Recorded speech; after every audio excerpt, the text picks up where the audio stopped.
সৎপাত্র সুকুমার রায়।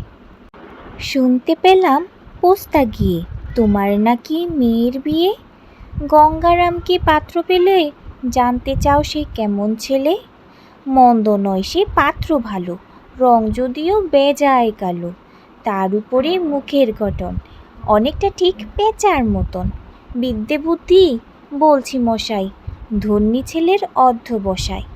19টি বার মেট্রিকে সে ঘায়েল হয়ে থামল শেষে।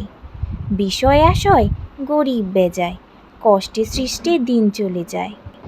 মানুষ তো নয় ভাইগুলো তার, একটা পাগল একটা গোয়ার।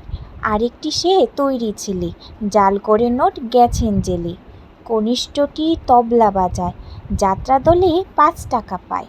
গঙ্গারাম তো কেবল ভোগে পিলের জোড়ার পাণ্ডুরোগে। কিন্তু তারা উচ্চ ঘর, কংসরাজের বংশধর। শ্যামলাহিড়ি বনগ্রামের, কি যেন হয় গঙ্গারামের। যা হোক এবার পাত্র পেলে, এমন কি আর মন্দ ছেলে।